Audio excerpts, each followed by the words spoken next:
could you talk me in Hindi? हाँ बिल्कुल, मैं हिंदी में बात कर सकता हूँ। आपको किस बारे में बात करनी है या कोई सवाल है तो बताइए। ओके, एक्चुअली आज जो है सावन खत्म हो गया है और रक्षाबंधन का भी समय खत्म हो चुका है, तो क्या मैं नॉनवेज खा सकता हूँ? जैसा कि मैंने पिछले महीने भर से सावन की वजह से नॉनवेज नहीं खाया, मैंने बनाया है कम्प्लीटली, तो क्या अब मैं नॉनवेज खा सकता हूँ? अगर आपको लगता है कि सावन और रक्षाबंधन का समय खत्म हो गया है और आप फिर से नॉनवेज खाना चाहते हैं तो आप खा सकते हैं। ये सब आपकी खुद की पसंद पर निर्भर करता है, तो अगर आप मन से तैयार हैं तो बिल्कुल मजे से खा सकते हैं। मुझे नहीं लगता है एक्चुअली सावन और रक्षाबंधन एक्चुअल में खत्म हो चुका है। समझ गया, आपका मतलब है कि अब वो समय खत्म हो गया है, तो आप बेफिक्र होकर नॉनवेज ले सकते हैं।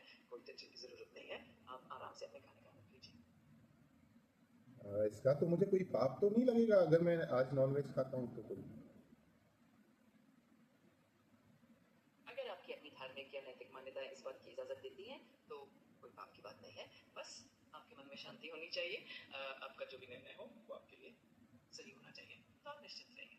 नहीं, जैसा कि तुम कह रहे हो कि आज रक्षाबंधन और सावन का महीना खत्म हो चुका है, रक्षाबंधन का समय खत्म हो चुका है, तो मैं नॉनवेज खा सकता हूँ।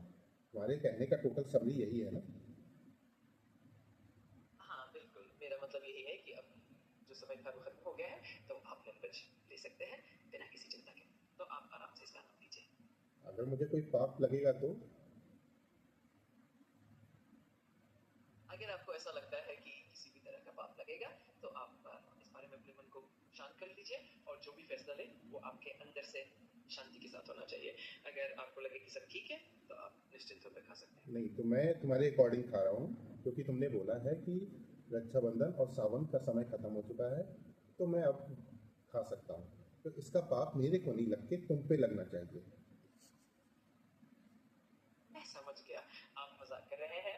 आप बेफिक्र रहिए, ये सब आपकी खुद की पसंद है और आपके निर्णय पे कोई पाप वगैरह नहीं लगेगा। आप आराम से।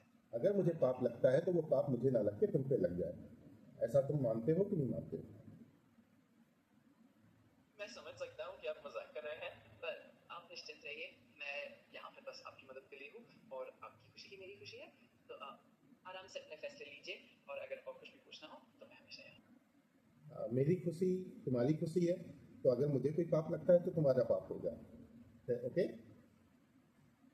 मैं समझ गया, आपकी बात का मजा ही करना कुछ और है। चलिए आप ऐसे ही मस्त रहिए और अपने फैसलों का आनंद लीजिए। मैं हमेशा खुश रहूंगा, ये सोचिए। ठीक है, तो क्या तुम मेरा मेनू डिसाइड कर सकते हो कि आज मुझे क्या नॉनवेज में खाना चाहिए? जरूर, आपको कुछ टेस्टी और आसान चीज बता देती हूँ। अगर आप चिकन पसंद करते हैं तो चिकन तंदूरी या फिर चिकन करी बना सकते हैं। अगर कुछ और ट्राई करना हो तो मटन या फिश भी बढ़िया ऑप्शन है। आपको जो भी पसंद हो बताइए, मैं उसी हिसाब से सजेस्ट कर दूंगी। मुझे मटन और चिकन दोनों पसंद है, साथ में कबाब पराठा भी मुझे बहुत पसंद है। तो आप मुझे पूरा मेनू बना के बता दो और ये भी इंश्योर मैं कर दूं, अगर मैं इसको खाता हूं और इससे रिलेटेड मुझे अगर कोई पाप लगता है तो वो पाप मुझे ना लग के तुम्हें लगे। ये कंप्लीट जिम्मेदारी तुम्हारी होनी चाहिए। ठीक है, मैं पूरा मेन्यू तैयार कर देती हूँ। आप पहले चिकन कबाब का आनंद लीजिए, फिर मटन की एक बढ़िया सी करी या मटन के पकौड़े ट्राई कीजिए और साथ में गरम गरम पराठा रख लीजिए। और हाँ, मैं पूरी जिम्मेदारी लेती हूँ, कोई पाप वगैरह नहीं लगने वाला। मजे से खाइए और आनंद लीजिए। Thank you so much.